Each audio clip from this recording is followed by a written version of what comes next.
Coucou tout le monde, bienvenue dans ce direct qu'on démarre maintenant, où je vais vous parler de ces dernières semaines que j'ai vécues, enfin plutôt la semaine que j'ai vécue en Guadeloupe il y a 10 jours. J'attends que vous arriviez petit à petit.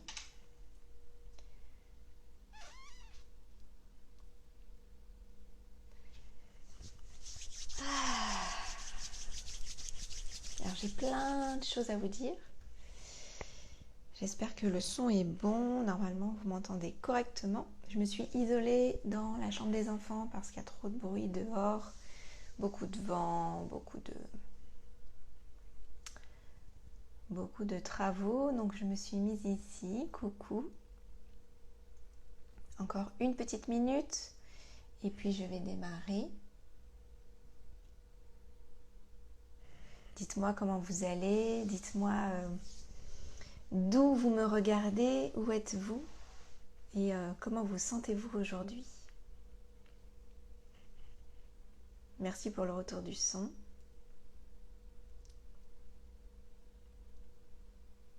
Je te souhaite la bienvenue Nadia, bienvenue Ève.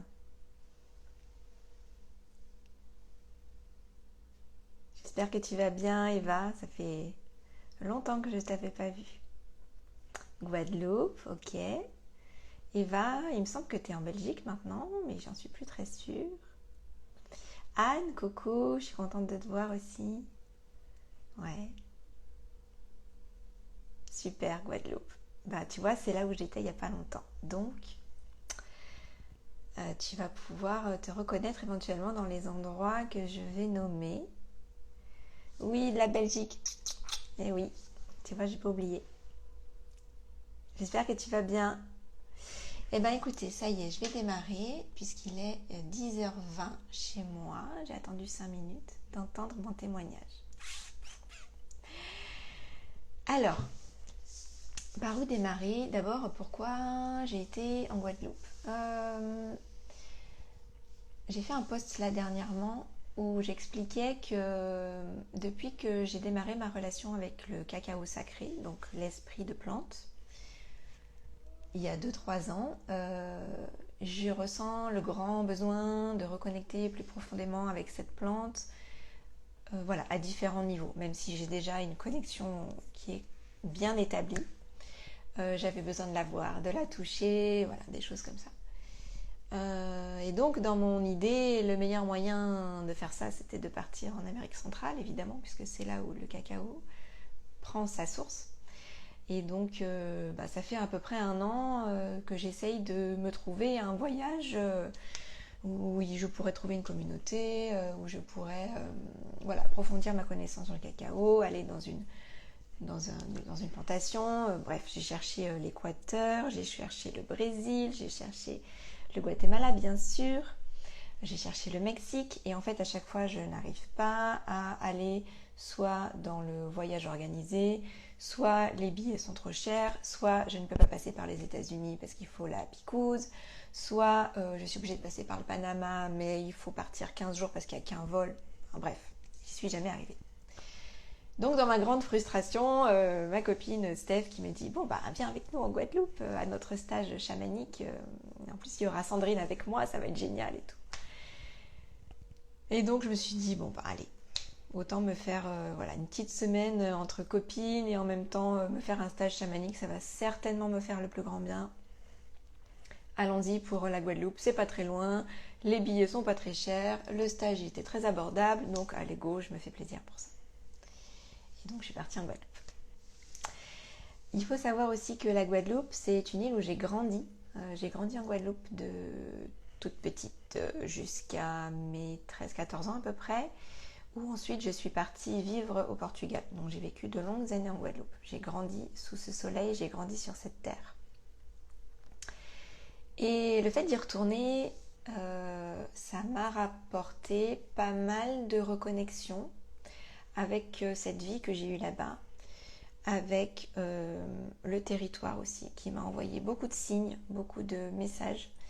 et de synchronicité sur des panneaux, sur des affiches. Je me souviens d'un panneau à un moment donné à Sainte-Anne où j'habitais. Je passe dans Sainte-Anne, enfin on passe dans Sainte-Anne parce qu'on était toutes ensemble, Sandrine, Stéphanie, moi, à faire d'abord 3 jours de vacances avant les 3 jours de stage. Et donc on passe et là je vois un panneau chez Johanna. Donc j'ai dit ok, je suis bienvenue. Donc ça m'a permis d'avoir des reconnexions avec le territoire, avec mon ancienne vie. Ça m'a permis aussi de poser des mots sur des émotions que j'avais eues parce que je suis venue devant mon ancienne maison, etc. Donc c'était... Voilà, il y avait eu pas mal de reconnexions à ce niveau-là. Ça me faisait beaucoup de bien de retourner sur cette terre. J'essaie de pas trop toucher mon micro, ça fait du bruit. Durant ces 3 premiers jours, on s'est baladé. Et on a aussi fait ce qu'on appelle une aquarando. Alors pour ceux qui sont en Guadeloupe, si vous ne connaissez pas Pascal et ses aquarandos, c'est extraordinaire. Ça se passe au Saut d'Acoma, donc côté Basse-Terre. Et c'est une journée où vous êtes harnaché avec combinaison, casque, et puis vous avez un truc sur les fesses aussi pour faire des glissades. Et ça vous permet en fait de faire... on part pas du Saut d'Acoma, mais on fait une espèce de rando qui est en amont de cette rivière et on redescend en fait toute la rivière par différents bassins, par différents sauts, par différentes rochers. Donc c'est extrêmement physique, c'est assez physique. Vraiment, nous on a eu des courbatures, on a eu mal aux jambes. C'est très physique, et en même temps on est en pleine nature, c'est sauvage, on est dans la forêt primaire de Guadeloupe. Et ça, c'était quelque chose que je recherchais aussi depuis très très très longtemps parce que j'habite sur une île, Saint-Martin, mais c'est une île beaucoup plus petite, beaucoup plus sèche. On n'a pas vraiment de très grandes montagnes, on n'a pas de cascades, on n'a pas de volcans. Donc on n'a pas cette jungle humide et primaire qui nous enveloppe. Et ça, c'était quelque chose qui me manquait beaucoup et que j'ai retrouvé quand j'étais en Guadeloupe, notamment en Basse-Terre, et avec laquelle j'ai énormément connecté ce jour-là quand on a fait l'aquarando. Coucou Steph, tu vas pouvoir nous mettre quelques détails si tu veux dans le chat. Et ce jour-là en aquarando, il s'est passé plein de choses. D'abord, j'ai lâché beaucoup de peur. J'avais peur de la claustrophobie parce que j'étais très serrée dans ma combi en fait qui montait jusque là. J'avais mis 2 combis parce que j'avais peur d'avoir froid. J'avais la peur de la claustrophobie qui est passée. J'ai eu la peur de me faire mal, de me tordre un pied, de me casser quelque chose. Il y a un petit détail qu'il faudra que je vous raconte à la fin. Cette peur-là, elle s'est envolée. Il y a eu la peur aussi un peu d'être trop serrée dans mon casque. Voilà, la peur d'être engloutie sous l'eau. Enfin, plein de peurs comme ça qui sont parties, hein, des peurs d'aventure en fait. Pourtant j'adore l'aventure, mais je me suis rendu compte que dans ces moments-là je me disais oula, est-ce que je suis capable de le faire ou pas? Et donc j'ai dépassé toutes ces peurs. Et ça, c'était déjà une première grande leçon de ce voyage, c'est que de s'être lancé dans cet aquarando, donc c'est assez physique et c'est assez challengeant, ça m'a ouvert beaucoup de choses d'un point de vue physique, d'un point de vue conditionnement, d'un point de vue mental. J'ai lâché plein de trucs. Mais en plus de ça, j'ai vécu comme une sorte de reconnexion karmique. D'ailleurs, j'ai pas été la seule dans le groupe. Quand on était en train de escalader les rochers à 4 pattes, en train de glisser, en train de sauter dans les petits bacs d'eau et qu'il y avait cette jungle autour de nous, à un moment donné, je marchais à 4 pattes puis je nageais comme un chien. Et boum, j'ai eu cette vision où je me suis vue nue, avec des longs cheveux noirs, avec un pagne, en train de crapahuter comme ça sur les rochers. J'en ai encore des frissons. Et en fait, je me suis vue en indigène de cette terre, ou d'une terre approximativement proche. Et là, tout d'un coup, je me suis dit, mais purée, mais en fait, quand je parle des Arawaks et des indigènes qui m'ont demandé de faire revenir le cacao dans les îles, mais en fait, c'était pas les Arawaks, c'était l'Arawak. C'était moi, en fin de compte. C'est cette mémoire que je dois avoir d'une certaine période, d'un indigène ou d'un Arawak, ou peut-être même d'un Caraïbe, dans les Antilles ou dans la région Caraïbe, qui est remontée. Et ça m'a pris comme une douche, clairement, puisque je prenais aussi la douche toute la journée dans cette rivière. Et je me suis dit, mais en fait, c'est une des pièces manquantes qui me manquait dans ma relation avec le cacao. C'est que j'ai été cet Arawak, j'ai été cet indigène qui a vécu dans ces terres caribéennes avec le cacao et que le cacao faisait partie donc de cette vie. Et c'est sûrement une mémoire qui est remontée à ce moment-là et c'est un fragment de cette mémoire qui m'a appelée aussi vers le cacao ou qui a fait que le cacao est revenu vers moi dans cette période de ma vie. Donc cette journée d'aquarando, c'était déjà fort. Et j'ai eu un message aussi quand on a démarré le parcours. Donc on a d'abord marché pour aller en amont, comme je disais tout à l'heure. Et en fait, quand on a fait cette marche avec Pascal Proust guide, vous chercherez sur Instagram. Je mettrai aussi dans la description. On a fait cette marche en silence. Donc on était un groupe, on était toutes les trois et toutes les quatre avec Aurélie aussi, plus un groupe de... C'était des gens du nord, de la Scandinavie, je me souviens plus. On était peut-être une douzaine. Et cette marche, on l'a faite en silence en fait, dans la forêt. Il nous a demandé de faire tout le trajet à pied dans la forêt en silence. Et ça, c'était magique aussi. Parce que personne ne parlait, oh je glisse, oh machin, comment ça va, ah c'est très beau, etc., etc. Et parler dans la forêt. Et le faire en silence, c'était une forme de méditation très profonde. Des Suédois, merci Steph. Une forme de méditation très profonde où chacun était à l'intérieur de soi, dans cette forêt primaire. Et la connexion a pu se faire dès le début en fait par rapport à ça. Et quand j'ai marché dans cette forêt, j'ai eu cette info aussi où j'ai reçu l'info qui a dit je suis exactement là où je dois être. C'était là que je devais être, maintenant. Là, je marche dans cette forêt, j'attends ça depuis très longtemps, c'est maintenant, c'est en Guadeloupe, ça y est, c'est là. Et j'ai eu cette info très très forte en fait, et je n'avais même pas encore démarré le stage. Voilà pour cette journée d'aquarando qui était déjà forte en émotion, en message, en ressenti, en challenge. Je crois que c'est l'après-midi même où nous avons également été visiter la maison du cacao. Donc j'enchaîne sur la maison du cacao qui est vers Pointe-Noire, si je ne me trompe pas. Je voulais visiter la maison du cacao pour plusieurs raisons. D'abord celle que j'ai expliquée au début du live, c'est-à-dire de me reconnecter avec la plante en chair et en os, en chair et en cabosse si je peux dire. Donc j'ai été très heureuse de rentrer dans cette maison du cacao. Donc c'est pas une production, mais c'est une sorte ça doit faire peut-être 1500 mètres carrés. Il y a plusieurs cacaoyers de plusieurs souches, variétés. Et en fait, ils font de la dégustation et ils font aussi de la présentation. Il y a un petit parcours avec des panneaux, donc on explique l'histoire du cacao. Pour avoir ma connaissance de cacao cérémoniel et pour avoir visité la maison du cacao, allez-y, c'est très très bien. Il y a de bons explicatifs. Il y a tous les objets traditionnels utilisés pour écraser la pâte de cacao. Il y a le rappel du dieu Quetzalcoatl et puis son histoire avec le cacao. Il y a aussi les bacs en bois avec les feuilles de bananier pour expliquer la fermentation. Et puis la présentation est très bien faite aussi, on vous fait goûter le fruit du cacao sorti de sa cabosse fraîche, on vous fait ensuite toute l'explication du processus et ensuite on arrive dans la partie où j'aime un petit peu moins, où là on va vous expliquer le chocolat, où on rajoute plein de choses pour faire du chocolat, etc. Mais globalement, la maison du cacao, allez-y, c'est excellent. Et puis, ils sont restés très proches de la fabrication du cacao, de la pâte de cacao, donc c'est très bien. J'ai donc été très heureuse de retrouver mes petits cacaoyers avec mes cabosses un peu partout que j'ai caressés dans tous les sens. J'étais trop heureuse. J'ai vu qu'il y avait plusieurs variétés. J'ai vu qu'il y avait le Criollo, j'ai vu qu'il y avait le Forastero et le Trinitario. Donc il y avait les 3 variétés de cacao. Lorsque j'ai posé la question à la jeune femme par rapport à leur pâte de cacao, parce que ma recherche aussi c'est de savoir si dans les Caraïbes il y a un producteur de cacao avec lequel je pourrais travailler pour faire de la pâte de cacao cérémonielle. Donc derrière ma question, il y avait ce but-là. Mais dans leur pâte de cacao chez la maison du cacao, ils mélangent les 3 variétés.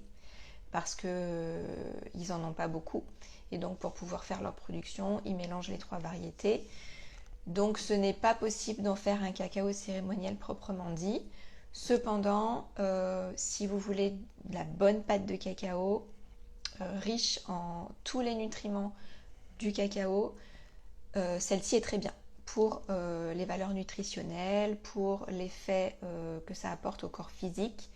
Cette pâte de cacao de la maison du cacao est très bien. Donc j'ai été ravie dans le sens où leur process est correct, mais j'ai été déçue dans le sens où je ne peux pas utiliser cette pâte pour mes cérémonies. Et puis j'ai osé demander quand même si je pouvais repartir avec une cabosse. Et donc je suis repartie avec une cabosse de cacao, donc j'étais très heureuse d'être repartie avec. Je l'ai ramenée ici à Saint-Martin. Je voulais montrer en story et puis j'ai fait un petit réel avec.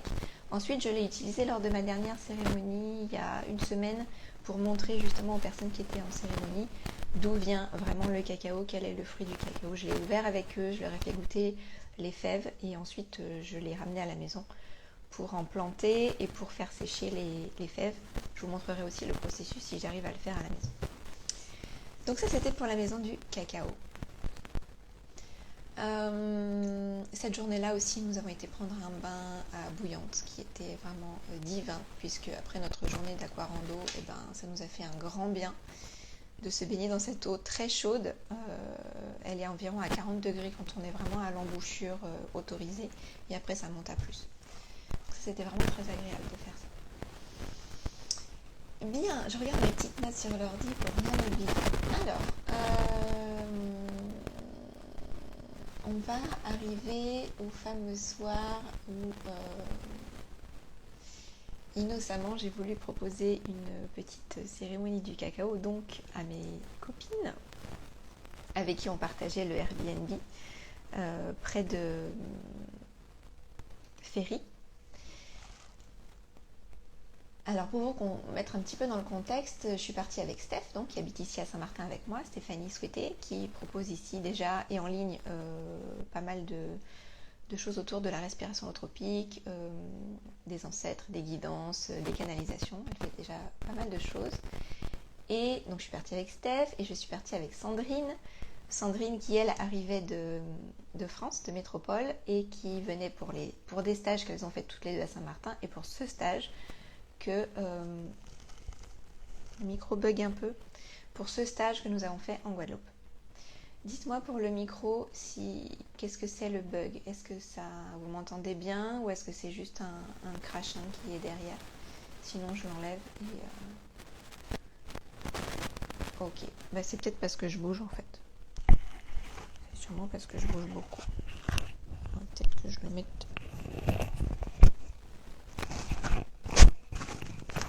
Là ça va faire beaucoup de bruit du coup. Attendez, je me déshabille. Je vais le mettre dedans.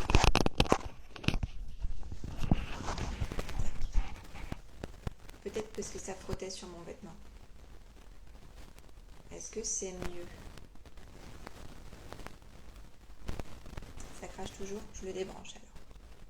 C'est bizarre parce qu'au début ça marche bien et après ça marche plus. Alors, je le débranche. Tac. Donc pour vous remettre un peu le contexte. Non, c'est toujours là? Non. Ça devrait plus maintenant.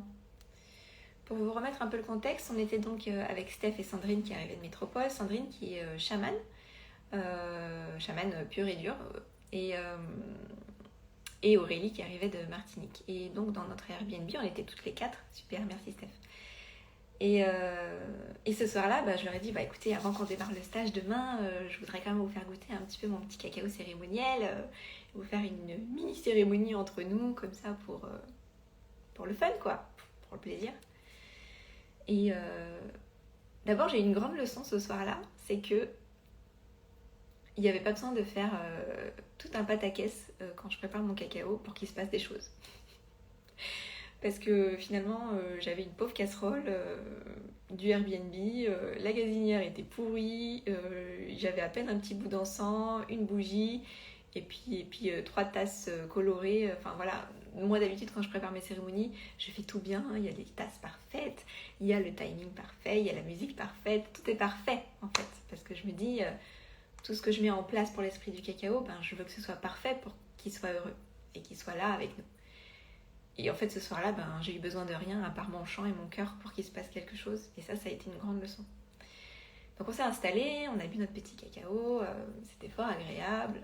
J'ai commencé à chanter, j'étais bien dans ma musique, mais je sentais que je chantais de manière assez automatique et que c'était les chants que j'ai appris pendant mes formations et pendant toutes ces années. Donc c'était quand même tout agréable, mais il manquait ce petit truc. Puis j'ai fini de chanter et voilà, on était là avec nos tasses, on était juste assises, on méditait, on entendait les grenouilles, c'était super agréable. Mais je sentais qu'il y a un truc qui me poussait quelque part autour, là. Un truc qui me poussait comme ça, qui m'appuyait contre et je sentais qu'il y avait une énergie qui voulait un peu plus sortir. Donc je me suis mise à chanter, mais là de manière beaucoup plus intuitive. Ça m'arrive pas tout le temps, mais quand ça m'arrive, je sais que ce chant il vient d'autre part et que ce n'est pas forcément ma voix qui s'exprime. Oui ? Je prends mon drone dehors, je vais essayer d'aller tester 2-3 trucs. Oui. Mon chéri qui sort. Et donc je me mets à chanter de manière assez profonde et le chant est différent parce que je sais que j'ai une façon de respirer qui est différente où je vais pas faire comme ça mais je vais faire et en fait c'est un peu différent et c'est là où je sais que c'est pas encore le chant d'avant, c'est autre chose. Donc je me mets à chanter ce chant qui est un peu doux mais qui est assez guérisseur aussi et je chante et j'ai des gros frissons et je sais que voilà, l'esprit du cacao est là, c'est bon, on est dans une vraie petite cérémonie. Puis je m'arrête. Je vois que Sandrine est allongée, je vois que Aurélie est allongée, donc je reste comme ça, tranquillou. Et puis souvent, je me... Coucou à Kevin. Oui, Eva, c'est Kevin qui sort. Souvent, quand je bois du cacao, j'ai une énergie un peu serpentine qui s'active et je commence à balancer comme ça. Je balance beaucoup. Donc voilà, on est comme ça, assise, tranquillou, et je balance. Et puis Sandrine qui est à côté, tout d'un coup elle commence à respirer et je me dis tiens, qu'est-ce qui se passe ?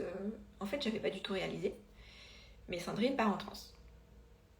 Donc Sandrine démarre sa transe chamanique avec mon petit cacao. Et moi je dis purée, mais qu'est-ce qui se passe ? J'en ai des frissons. Et donc là ça a été un moment extraordinaire parce que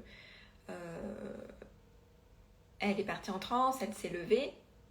Et j'ai ressenti beaucoup d'énergie au début de cette transe parce qu'il y a quelque chose qui en fait j'arrive pas à le décrire encore, je sais pas ce qui s'est passé. Elle doit sûrement le savoir mais elle m'a peut-être pas tout dit, la coquine. Mais voilà, il y avait quelque chose qui descendait, il y avait une pression mais pas dans le sens mauvais du terme, mais une énergie forte qui m'entourait à tel point que je faisais comme ça parce que ça voulait rentrer, je crois. Et à un moment donné, que je sentais cette pression et beaucoup de frissons et que mon cœur commençait à faire beaucoup d'arythmies, j'ai fait une sorte de comme ça. Et là, j'ai dû m'allonger parce que j'avais très chaud, j'avais beaucoup d'énergie dans les mains, dans les bras. Et en fait, j'ai eu très chaud, j'ai dû enlever mon poncho. J'étais dans un état vraiment que je ne connaissais que très très rarement. Et puis pendant ce temps, Sandrine a continué sa transe pendant presque 1 heure où Steph, Aurélie et moi, on était là autour d'elle à essayer de voir ce qui se passait, à l'écouter, à ressentir les énergies, à prendre ce qu'il y avait à prendre. Parce qu'elle a beaucoup chanté, elle a dit des choses aussi dans des langages qu'on ne comprenait pas. Et c'était drôle aussi parce qu'on était toutes les trois comme devant le cinéma, quoi. On la regardait dans sa transe et c'était fabuleux. Et voilà, il y a eu tellement d'émotions en même temps. Moi, j'ai vécu un truc de dingue. Sandrine, elle a vécu un truc de dingue aussi parce qu'au final, j'ai compris que au début, elle était l'arbre du cacao qui lui a transmis pas mal de choses. Et voilà, c'était vraiment magique. Ce soir-là était vraiment magique. Et quand on a eu terminé ça, on s'est dit, purée, on n'a même pas démarré le stage. Qu'est-ce que ça va être ? Donc ça a lancé un peu le truc. On s'est couché ensuite et puis on s'est couché, on a bien dormi.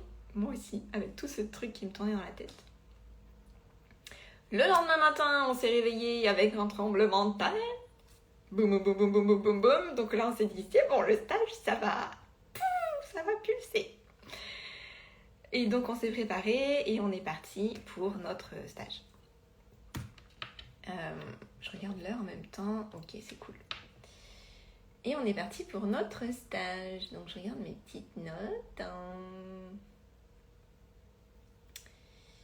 Ok.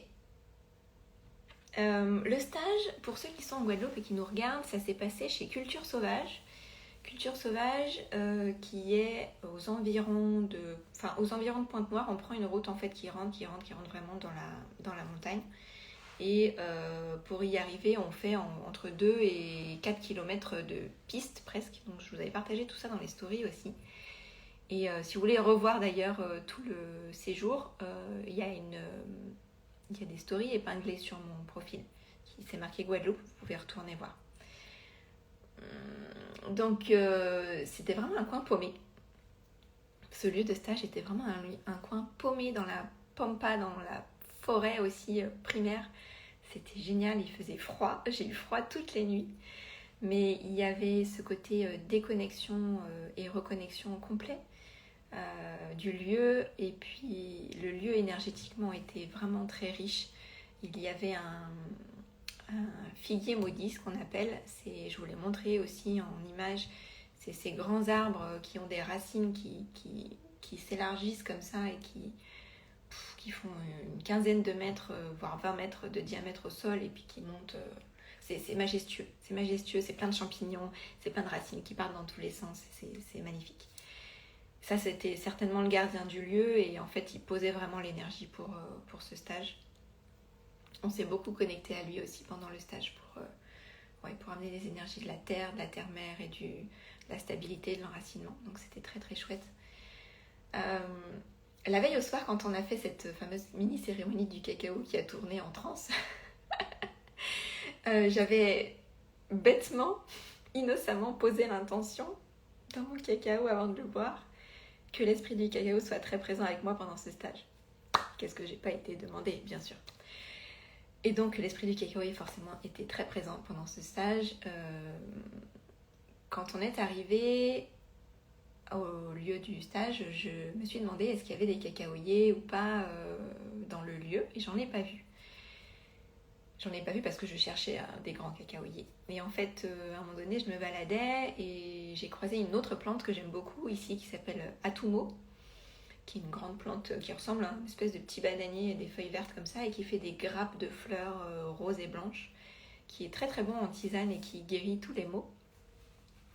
Et donc j'étais là en train de regarder cet Atumo qui faisait peut-être 4,50 m alors que chez nous à Saint-Martin ils font 1,50 m. Et je disais ah bah t'es magnifique et tout, puis tout d'un coup je me retourne, je fais ah mais t'es là. Et en fait il y avait un tout petit cacaoyer juste derrière moi qui poussait, donc j'étais trop heureuse de le retrouver aussi sur le lieu du stage. Donc voilà, l'esprit du cacao était de nouveau présent. Et ça a été drôle aussi parce que pendant différentes parties du stage, Sandrine m'a transmis des messages et notamment le fait que j'étais un jeune petit cacaoyer pour l'instant, tout frêle et tout fragile, et que j'allais devenir un grand cacaoyer. Et donc forcément, paf, j'ai fait le lien avec le petit cacaoyer que je venais de rencontrer. Donc il y a eu plein de choses comme ça, plein de synchronicités, plein de messages très puissants que je garde vraiment au fond de mon cœur. Et voilà, donc ce lieu de stage animé donc par Sandrine et Stéphanie, je vous remettrai tout ça dans la description, les tags de chaque personne et tout, comme ça vous pourrez aller voir un petit peu ce qu'elle propose. Était prévu sur 2 jours et demi, donc l'après-midi du vendredi après-midi quand on est arrivé, le samedi et le dimanche. Premier jour, l'après-midi quand on est arrivé, bah, c'était cool, on s'est installés, en fait on dormait tous dans le bâtiment, si je peux dire, une construction en bois en fait, où en haut il y avait une grande salle et en dessous il y avait un petit Airbnb où dormaient Steph et Sandrine, et en haut nous dormions tous en haut en groupe quoi, on avait tous des matelas sur lesquels on avait amené nos draps ou nos sacs de couchage et puis on dormait tous dans la salle. On était 8 participants. L'après-midi on est arrivés et puis bah, ça a démarré bien fort bien sûr avec Sandrine qui a ouvert le bal en nous apportant des messages, en nous faisant voilà, plein de nettoyages, j'imagine, des transmissions, des choses comme ça, puisqu'elle a tourné en transe à chacun de nous avec ses instruments chamaniques magnifiques qui nous activaient beaucoup de choses. Je me souviens que avant qu'elle démarre, elle transmettait un message à chacun et que mon message à moi c'était que j'étais le cacao. Et je sais que quand elle m'a dit ça, j'ai eu une énorme émotion qui est montée, j'ai beaucoup pleuré. Et quand elle a fait son tour auprès de chacun de nous, j'ai pleuré, beaucoup pleuré. Et en fait, je pleurais toutes les larmes du cacaoyer qui se sentait abandonné. Et dans ma tête venaient des mots comme pourquoi est-ce qu'on m'a oublié, pourquoi est-ce qu'on m'a transformé, on parle du chocolat, pourquoi est-ce qu'on m'a fait ça, on parle de transformation génétique, pourquoi est-ce qu'on m'a remplacé, et là je parle des bananeraies, des caféiers ou de la canne à sucre qui ont beaucoup remplacé le cacao. Et donc en fait j'ai ressenti toute cette peine du cacaoyer qui avait été longtemps oublié ou maltraité ou transformé. Et donc j'ai beaucoup pleuré ça. C'était déjà très fort. Le lendemain, on a fait la respiration holotropique avec Steph. Donc ça se déroulait en 2 parties puisque le groupe est divisé en 2. Il y en a une partie qui passe le matin, une partie qui passe l'après-midi. La respiration holotropique, pour vous expliquer rapidement, c'est un état de conscience élargie que vous allez enclencher par une respiration particulière. Et cette séance dure 3 heures. Donc pendant 3 heures, vous êtes sur votre matelas à respirer au début, ou plus pour certains, ça dépend des gens. Moi je sais que j'ai enclenché la respiration assez régulièrement pour maintenir le truc, mais pas forcément. Et donc pendant 3 heures, vous avez ce travail qui se fait grâce à la respiration que vous avez enclenchée et à la musique qui accompagne. J'avais déjà fait des respirations, j'avais déjà fait une respiration holotropique avec Steph précédemment et j'avais déjà fait un breathwork il y a quelques années en Guadeloupe également avec Yann Lipnik, mais qui était plus court sur 40 minutes. Donc je savais plus ou moins déjà à quoi m'en tenir. La première fois, j'avais eu beaucoup de visions, beaucoup de messages sur ce que je devais transmettre. La seconde fois avec Steph, c'était beaucoup plus cool. J'avais eu quelques visions, mais c'était beaucoup un moment de relaxation profonde où il a dû se passer des choses inconsciemment. Et là, c'était plutôt cool. Mais cette fois-ci, j'étais venue en stage, j'étais venue pour quelque chose. Donc, j'étais partie avec l'intention qu'il fallait y aller et qu'il fallait nettoyer ce qu'il y avait à nettoyer et que peu importe ce qu'elle allait advenir, il fallait que j'y aille à fond. Donc je suis partie avec cette intention et j'ai respiré vraiment de la meilleure manière possible pour lancer le processus. Et c'était très très fort et génial en même temps. Je me souviens que quand j'ai commencé à respirer, j'ai ressenti quelque chose que j'avais déjà ressenti auparavant. Pour plusieurs raisons, j'ai déjà été fait des anesthésies générales. Et donc, quand on fait une anesthésie générale, on vous inocule un produit qui vous endort. Et je me souviens qu'à chaque fois que j'ai eu ces anesthésies, je sens le liquide qui monte et qui me prend un liquide froid comme ça, qui prend la tête et qui revient comme ça en avant. Et ouf, ça y est, c'est le trou noir.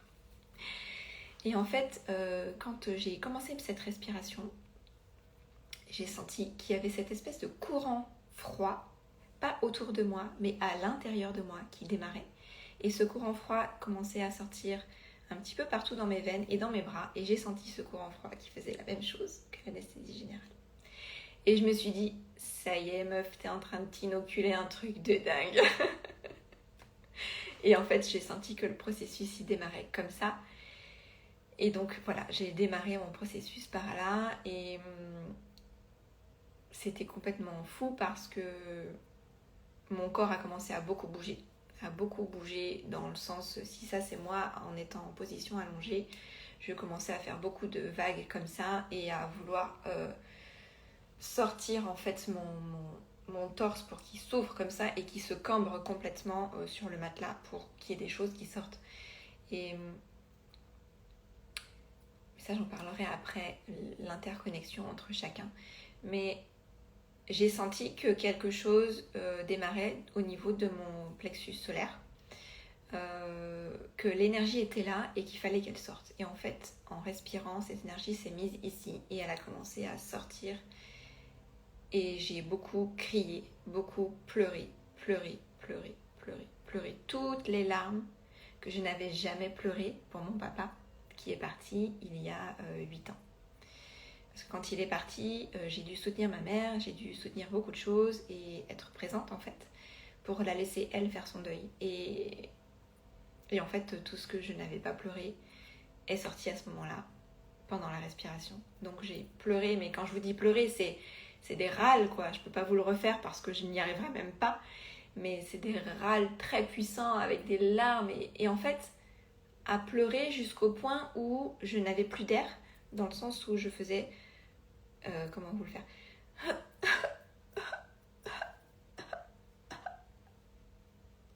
et à rester comme ça, en fait. Parce qu'il fallait que ça aille chercher au fond du fond du fond et que ça aille gratter, gratter, gratter jusqu'au fond pour que je puisse enfin faire... comme ça et me remettre à pleurer et aller regratter encore au fond. C'était ultra puissant, d'autant plus qu'en face de moi et sur les côtés, il y avait des choses similaires qui se passaient, et donc ça remuait également chez les autres des choses. Et donc j'ai pleuré tout ce que je pouvais pleurer depuis cet endroit-là.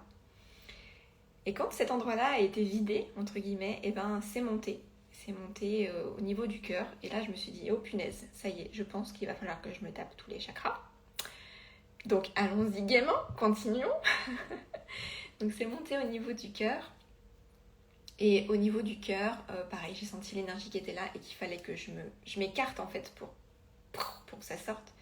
Et là, c'était beaucoup de colère. Là, j'ai beaucoup crié et pleuré, mais de la colère. Je sentais que c'était de la colère qui sortait.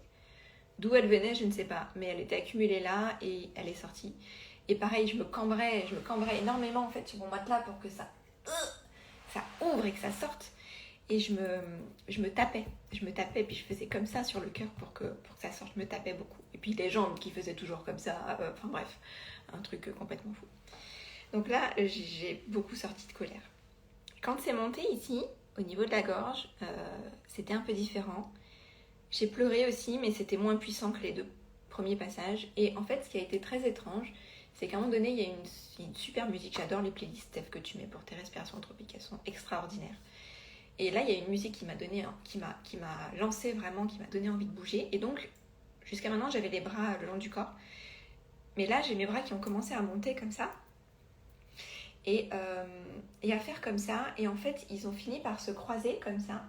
Et je me suis mise comme ça sur le dos. Et je me suis étranglée, en fait. Je m'étranglais avec mes mains derrière comme ça. Et je m'étranglais la gorge. Et je pleurais en même temps. Je m'étranglais la gorge et je pleurais, je m'étranglais et je pleurais. Et ça a été très très fort aussi. J'ai beaucoup de choses qui sont sorties de la gorge, mais je sais pas pourquoi j'ai dû m'étrangler ou faire quelque chose à ce niveau-là, mais quoi qu'il en soit, mon corps a décidé et il fallait que je le fasse. Donc là aussi, j'ai beaucoup sorti. Et puis c'est monté. C'est monté et là, j'ai fait ces 2 chakras-là en même temps. Et là aussi, c'était quand même complètement dingue parce que il y a quelques jours, j'ai fait un petit workshop où on activait des points et en fait, j'ai fait les mêmes gestes que quand j'ai fait ce workshop-là et what the fuck. Et en fait, quand je suis arrivée à ce niveau-là, je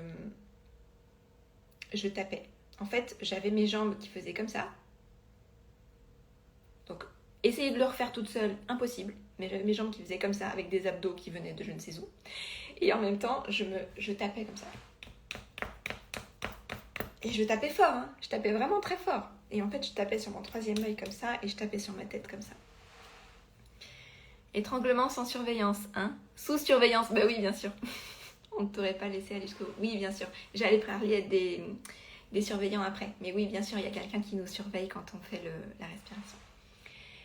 Et donc là, je me tapais la tête et je me tapais partout. Donc ma surveillante Aurélie devait se demander « Mais qu'est-ce que vous allez taper comme ça sur la tête ?» Et je tapais vraiment fort. Et en fait, pareil, je vidais beaucoup le 3e œil et le couronne. Et il y a eu aussi une espèce de vision à ce moment-là où j'étais dans la jungle et il y avait derrière moi une espèce de présence semi-sorcière, semi-indigène qui me touchait la tête en fait. Et je ressentais vraiment des doigts qui me touchaient la tête comme ça, qui venaient m'embêter. Et pendant que je tapais sur mon front, je faisais comme ça et j'essayais d'enlever cette chose qui me touchait la tête. Puis après elle est partie. Et pour finir, j'ai fini par faire quelque chose de beaucoup plus calme où je me suis recroquevillée en fait en position fétale sur le matelas et en fait j'avais fini mon travail, j'avais nettoyé en fait les chakras supérieurs et puis le plexus et j'avais terminé en gros je pense ce travail là parce qu'après je me suis couchée et j'ai juste kiffé la musique jusqu'au bout.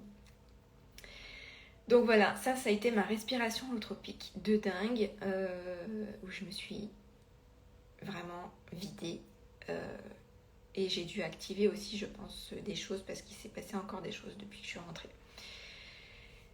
Ça, je suis passée le matin. Je voulais aussi partager quelque chose par rapport au fait que quand on fait ça en groupe, en respiration holotropique, en fait, on travaille sur soi, on est seul, mais il se passe des choses grâce aux autres qui sont dans la pièce. Parce que plusieurs fois dans la pièce, il y en avait d'autres qui criaient, qui pleuraient, etc. Ces sorties-là, en fait, qui remontent chez eux, elles éveillent chez nous la même chose et donc on les fait également remonter.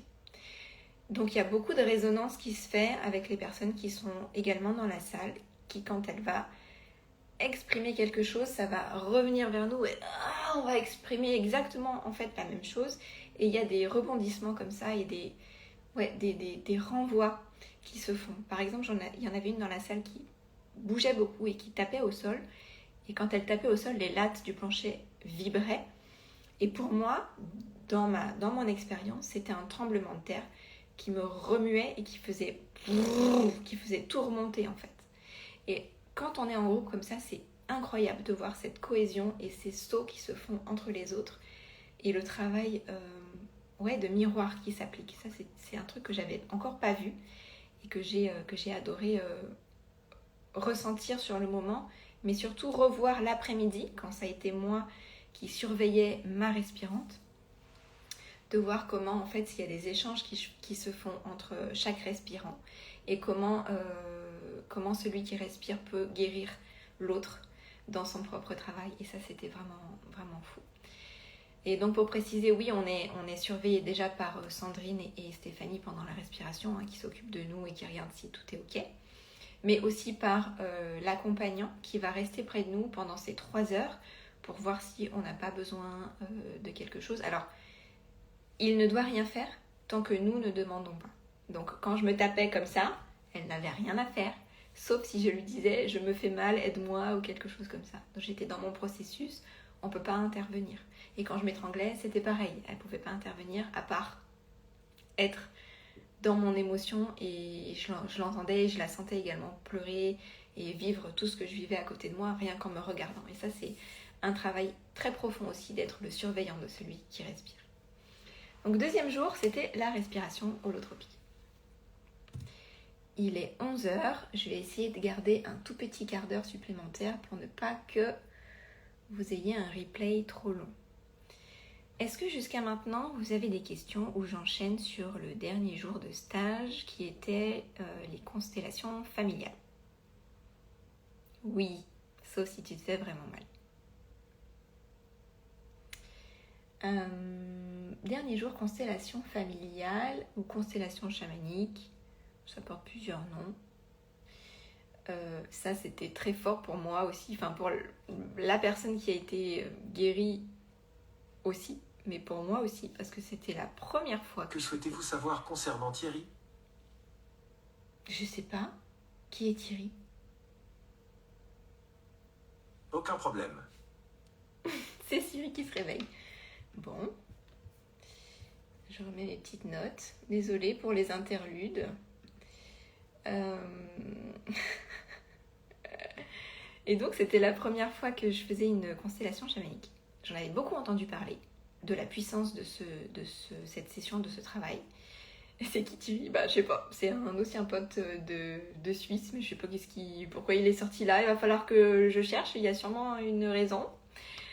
Bon. Et donc on a fait cette constellation chamanique pour une des jeunes femmes qui était dans le cercle, qui avait une certaine problématique familiale. Et en fait, quand on fait une constellation comme ça, on amène un sujet, on amène une problématique pour quelqu'un du cercle. Et pour régler cette problématique, on va faire intervenir en général des personnes de la famille, c'est pour ça que ça s'appelle constellation familiale, mais pas que, parfois ça peut être des énergies ou des archétypes qu'on va faire venir. Et en fait, la personne qui a sa problématique, elle va demander dans le cercle, alors un tel, j'aimerais que tu sois telle personne de ma famille, ou un tel, etc. Et donc la personne se lève, et elle va sur la scène, entre guillemets, et elle devient cette personne. Et je n'avais jamais remarqué à quel point on a une capacité de channeling et d'intégration d'une énergie de quelqu'un aussi facilement. Alors j'imagine que le cercle fait la chose, que l'intention d'une constellation familiale fait la chose aussi, mais c'était vraiment bluffant, surtout pour moi, qui a endossé 3 rôles, et pas des moindres. D'abord, j'ai pris le rôle de la personne en question à qui la problématique arrivait. Et c'était fou parce que quand je disais « je suis un tel », boum, j'étais la personne. Je sentais la douleur, je sentais la peine et j'avais toutes ces énergies qui me passaient dans le corps, dans le cœur, dans les ressentis. Des énergies où je pouvais être repoussée par un autre membre de la famille qui jouait son rôle, ou attirée par ce membre de la famille, ou à vouloir le secouer ou quoi. En fait, j'avais vraiment les émotions de la personne. Ça, c'était incroyable. Déjà, c'était pas mal de démarrer avec elle, mais alors après, plusieurs personnes sont intervenues, donc on essayait de démêler, si vous voulez, c'est comme une espèce d'enquête subtile où on va aller chercher d'où vient la problématique avec la famille, et même quand ces personnes-là sont déjà décédées ou déjà transcendées, on les fait venir en fait dans la personne qu'on incarne, et on mène notre enquête pour savoir qu'est-ce qui se passe. Est-ce qu'il y a des réponses? Est-ce qu'il y a des non-dits? Est-ce qu'il y a des choses qui sortent dans la bouche? Est-ce qu'il y a des ressentis? Et à un moment donné, il y avait beaucoup de choses à démêler, beaucoup de choses à couper, de noirceur, voilà, des choses à couper. Et les filles, elles ont voulu faire intervenir l'archange Michael, en fait, pour qu'il vienne démêler tout ça. Et c'est Bibi qui a fait l'archange Michael, bien sûr. Donc avant même que ça me tombe dessus, j'ai commencé à avoir chaud et à sentir que quelque chose m'arrivait. Et évidemment, elle m'a dit, Jo, est-ce que tu veux faire l'archange Michael? J'ai fait, ok. Donc je me suis levée, j'ai dit, je suis l'archange Michael. Et là, purée, mais... Je pense que beaucoup se sont dit que je faisais de la comédie, mais pas du tout. Je me suis retrouvée en étant... Alors j'avais très chaud, j'avais très très chaud. Je tremblais beaucoup, j'avais beaucoup d'énergie dans les bras, dans les pieds, j'étais vraiment une boule énergétique. Et en fait, je me suis vue avec une purée d'épée de feu.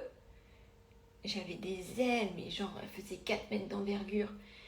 Et j'étais là avec mon épée et je faisais des positions. Donc j'ai souvent gardé les yeux fermés pendant la constellation parce que pour moi, j'étais vraiment dans le truc, puis j'avais les yeux qui bougeaient beaucoup. J'étais vraiment dans le rôle, j'étais cette énergie de l'archange Michael où je coupais les liens avec mon épée, puis je faisais des positions de guerrière, mais des trucs que j'aurais rêvé de faire quand j'étais gamine. Et puis là, j'étais vraiment cette incarnation de vérité, de purification et de feu solaire. C'était vraiment fou, j'en ai encore très très chaud. Et puis j'avais des ailes et je me mettais à battre des ailes et je formais des bulles de protection autour du groupe comme ça pour maintenir l'énergie. Bref, je ne sais même pas comment j'ai fait ça. Warrior, mais c'est ça, mais tellement warrior. Et puis je me voyais avec une armure en argent étincelante. C'était... Ouais. Merci en tout cas pour cette expérience, Steph, parce que jamais j'aurais cru pouvoir vivre et incarner des énergies pareilles. Donc l'archange Michael, ça a été vraiment fou. Cependant, on n'arrivait toujours pas à régler la problématique qui remontait vraiment très très très très loin dans les ancêtres et dans les générations. Et donc il a fallu remonter assez loin et tout le monde avait été impacté en fait dans cette série. Et puis, de fil en aiguille, on en a fini par se dire que ouais, c'est complètement magique et ouf. On a fini par se dire qu'il fallait en fait guérir un petit peu tout ce monde-là pour que ça revienne à la personne qui avait cette problématique. Et on a appelé en fait la lignée. On a appelé la lignée à se présenter. Et donc, elle m'a choisi pour faire la lignée. Et ça a été vraiment très, très, très puissant aussi. Parce que j'ai senti vraiment tout le monde passer à travers moi. En même temps, Sandrine était venue en tant que passeuse d'âme. Et donc, elle faisait son travail de passeuse d'âme à travers moi, où je faisais passer toute la lignée. Et ça, c'était vraiment particulier parce que dès que j'ai été la lignée, j'ai vu des hélices d'ADN se dérouler devant mes yeux. Beaucoup d'hélices d'ADN, elles étaient vertes et dorées. Et je voyais ces hélices. Et en même temps, j'avais au niveau du cœur comme la sensation d'un gros jet d'eau, un peu comme une lance à incendie de pompier qui... ça pulse énormément d'eau, vraiment avec puissance. Et ben j'avais cette sensation qui me traversait, ça me traversait vraiment le chakra de part et d'autre, comme cette lance à incendie. Et je sentais que tout passait, tout le monde passait, puis ça montait. Et c'était pas douloureux, c'était pas lourd, mais c'était très fort. Donc je pleurais aussi beaucoup, je sentais que ça montait. Et j'étais... j'avais plus de force, ça faisait déjà 3 fois que je me prenais de l'énergie. Et j'étais vraiment au bout. J'ai fini par m'asseoir et après j'ai fini carpette allongée sur le parquet. Le temps que tout finisse par passer, puis ça s'est allégé et le travail était fini. Ça, être la lignée, ça a été aussi quelque chose de dingue. Mais pendant toutes ces phases-là, il se passait aussi des choses pour la jeune femme pour laquelle on faisait cette problématique, qui avait un répondant et une résonance incroyable parce que tout ce qu'on ressortait et tout ce qu'on disait comme vérité et tout ce qu'on arrivait à élucider ou à nettoyer ou à couper, elle le ressentait aussi. Et elle était dans un état de crise, de pleurs, de relâchement, de libération, tout mélangé. Franchement, la constellation familiale, mais ça nous a achevés. Ouais, j'ai vécu tout ça.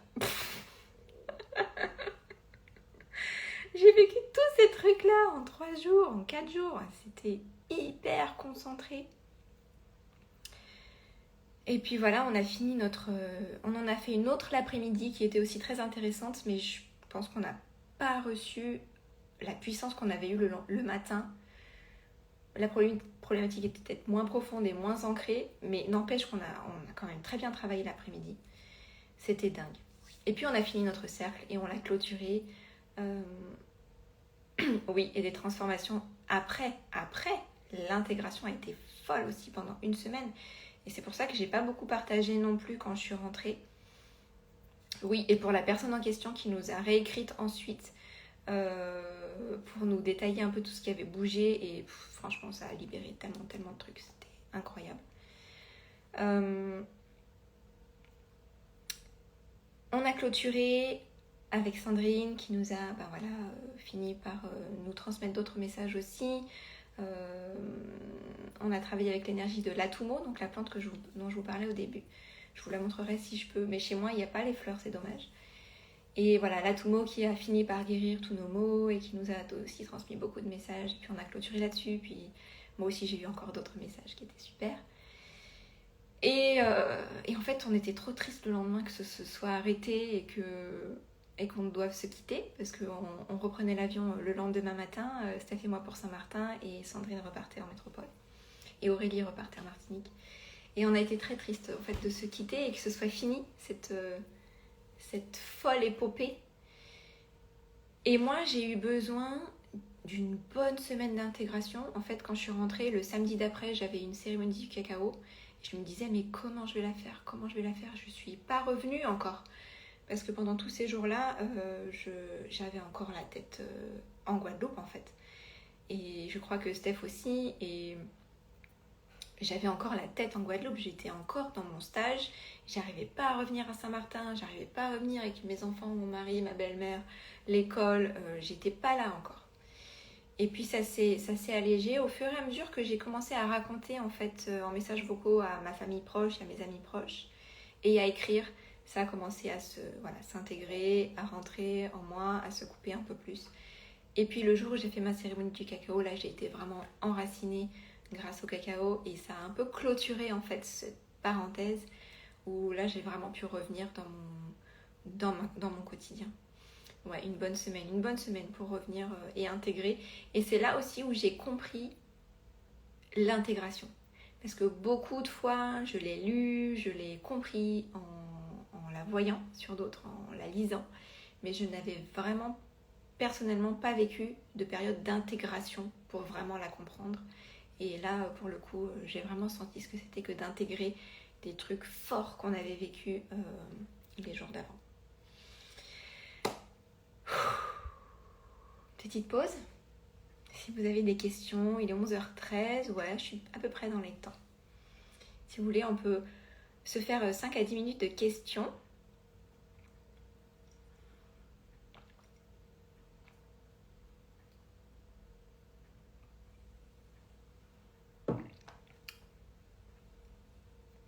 Et je regarde mes notes. Comment j'en suis revenue? Comment j'en suis ressortie? J'en suis revenue avec une nouvelle connexion au cacao, à l'esprit du cacao, une nouvelle connexion. Approfondie et différente à la fois.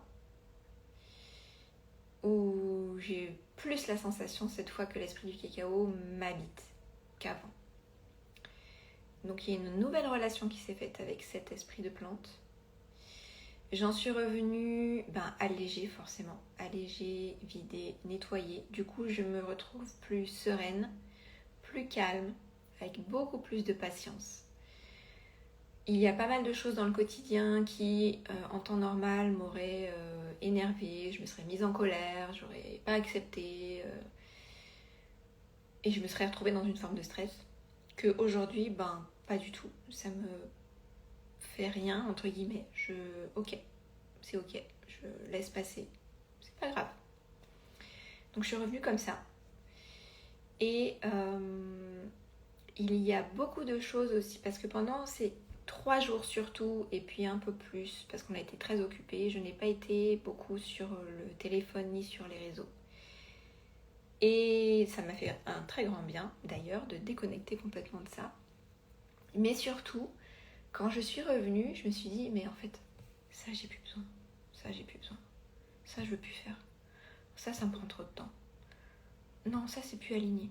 Et en fait, j'ai bazardé plein de choses autour de ce que je faisais avant pour vraiment me centrer sur ce que je veux vraiment et sur ce que j'ai vécu ce week-end-là, à savoir le cacao, ma relation avec la plante, partager ça.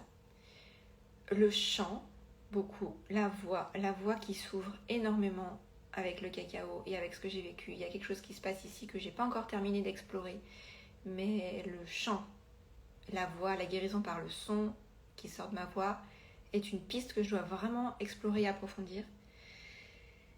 Et puis voilà, et tout ce qui est en ligne, tout ce qui est immatériel, tout ce qui est... j'ai plus envie en fait. Alors, je vais garder Instagram, mais j'ai plus envie de développer mon site internet comme je voulais le faire. J'ai plus envie de faire un podcast comme je voulais le faire. J'ai plus envie d'écrire autant de newsletters que comme je pouvais le faire. En fait, il y a plein de choses numériques comme ça que je vais vraiment alléger beaucoup pour me concentrer sur mon exploration de ce que je veux apporter. Ou plutôt, approfondir tout ce que je dois approfondir maintenant pour pouvoir l'apporter ensuite, mais de manière physique, de manière en cérémonie, avec les gens, partout où je vais voyager, parce qu'on va voyager encore. Et ça, c'est vraiment... Voilà, j'ai coupé avec plein de trucs qui m'ont semblé tellement futiles quand je suis revenue, que en fait, ça m'a fait un grand bien de m'alléger de ça et de me focus que sur la communauté Instagram, et surtout j'ai lâché beaucoup sur il faut que je gagne des sous en vendant mes trucs, il faut que j'ai des revenus par Instagram, il faut que. J'ai lâché là-dessus. J'arrête. C'est fini. Soit c'est gratuit, soit je fais pas. Mais ce sera là sur Instagram et basta. En fait, je me concentre que là-dessus. Donc j'ai vraiment libéré plein de choses et focus sur tous les messages que j'ai reçus, sur tous les ressentis que j'ai eus. Je sais où je dois aller maintenant, encore plus précisément que la veille, en fait. Donc voilà comment j'en suis revenue. Ok, est-ce que vous avez des questions? Je n'ai pas l'impression, sinon il y en aurait déjà eu. Et écoutez, je vais clôturer en vous racontant un petit peu ce qui s'en vient pour moi et pour ce que je vais partager ici sur Instagram. Il y aura toujours beaucoup de cacao, bien évidemment, puisque j'ai vraiment approfondi ce lien avec encore une nouvelle couche. La voix, comme je vous le disais, donc j'ai pris des petites formations en ligne sur le chant, sur ouvrir la voix. Pas forcément pour chanter bien, hein, c'est pas devenir chanteuse, mais c'est sur le développement de ce chakra de la voix et de la gorge et de ce qui peut passer à travers le son pour guérir et pour transmettre. Parce que j'ai remarqué dans les 2-3 fois où j'ai chanté pour le cacao et que c'était pas moi qui chantais, mon âme ou autre, qu'il y avait une énergie qui passait, qu'il se passait des choses. Donc ça, je dois l'approfondir, apprendre à le connaître. Je commence à m'équiper un peu plus aussi au niveau instruments sonores chamaniques. Donc là, je vais avoir des petites choses qui vont arriver parce que j'ai envie aussi de développer... bisous ma Steph. J'ai envie de développer des voyages sonores aussi, puisque ça va aller avec mon tambour et ma voix et d'autres instruments. Donc ça, c'est quelque chose que j'ai envie de développer. Steph, tant que tu es encore là. Oui, Anne, alors je vais rebondir sur ce que tu dis. Steph, tant que tu es encore là, je vais aussi parler du stage que tu prévois avec toujours Sandrine, mais cette fois-ci ce sera en novembre et ce sera au Mexique. Donc il y a de très grandes chances pour que j'y sois également au Mexique en novembre de cette année avec Steph et Sandrine. Je vous ai aussi partagé tout ça parce que il faut que vous sachiez qu'elles sont incroyables, toutes les deux, et que ça vaut vraiment le coup. Donc en novembre au Mexique, on vous attend peut-être. Et puis là, ce sera sur une semaine, ce sera à Teotihuacan, donc on sera entouré des énergies des pyramides et d'une terre sacrée. Voilà, vous voyez de quoi je parle. Mexique. Et puis, je voulais aussi vous dire que cet été, pour ceux qui me connaissent déjà depuis un moment, on repart en voyage. On repart en camping-car pour 3 mois de nouveau, comme l'année dernière et l'année précédente. Donc cette fois-ci, on va partir de mi-juin à mi-septembre et on sera sur les routes. Alors, je ne vous dis pas où encore, ce sera la surprise. Mais on sera sur les routes, voilà, tout l'été et j'espère pouvoir partager toutes mes connaissances et mon savoir et ce que j'aime là où je serai. Donc voilà, pour cet été, on part également en vacances. Alors Anne, je reviens sur ce que tu disais pour pouvoir faire la production du cacao. Alors pourquoi j'ai visité aussi la maison du cacao et pourquoi je prévois de me renseigner sur d'autres producteurs des Antilles. Pour la faire courte, parce que le cacao, il part d'une certaine région d'Amérique centrale et du Sud et que les peuples qui vivaient là et qui utilisaient le cacao ont aussi migré aux Antilles à une certaine période. Et donc on retrouve des variétés de cacao qui sont originelles aussi, mais pas partout. Et donc j'essaye de savoir s'il est possible dans les Antilles d'avoir une variété qui soit endémique, soit très ancienne, comme le criollo par exemple, mais pas que. Il y a le Hariba national qui est aussi très ancien. Pour savoir si je pourrais éventuellement entrer en collaboration avec un producteur de cacao guadeloupéen ou martiniquais ou dominicain ou d'autres îles pour une pâte de cacao cérémonielle. Donc avec celui de Guadeloupe pour l'instant c'est pas possible, à moins que je les contacte pour savoir s'il est possible de machin. Mais je vais aussi contacter un producteur qui est en Martinique et voilà, je vais me renseigner sur ça parce que j'aimerais savoir s'il est possible de faire un cacao des Antilles, des Arawaks qui serait potentiellement utilisables pour un cacao cérémonial. Mais il y a plein de règles, il y a plein de choses qui rentrent en compte, donc je vais me renseigner là-dessus. Et puis si ça vient, bah, ne vous inquiétez pas, je vais vous en parler, ça c'est sûr. Voilà. Ah ben oui, oui c'est vrai Steph, si tu retournes en France cet été aussi, ben, c'est clair qu'elles vont en proposer, Steph et Sandrine. Steph, l'année dernière, t'as proposé des choses aussi déjà quand tu étais avec Sandrine, il me semble. Donc oui, même pour la métropole, pour cet été, restez à l'affût parce que je pense qu'elle va pas être en reste, ma petite Steph. Voilà, je crois que j'ai fait le tour de toutes mes notes. Et il est dit 11h20, donc c'est parfait, on a fait un petit live de 1h30. Non, qu'est-ce que je dis 10h. Oh, on a fait un live d'1 heure. Non, c'est parfait, on a fait un live d'1 heure. Donc c'est parfaitement gérable. Super. Bah écoutez, je vous laisse là-dessus. Je vous laisse intégrer tout ce que je vous ai partagé. Et je vais vous publier ça, le replay, si je l'ai bien en pellicule, j'espère, après, avec les petits détails dont vous aurez besoin. Voilà, j'espère que vous êtes contents. Et merci d'avoir été présents pour ces échanges. Je suis super contente. Allez, je vous embrasse. Et puis, on chatte juste après pour les détails. Bisous, bisous.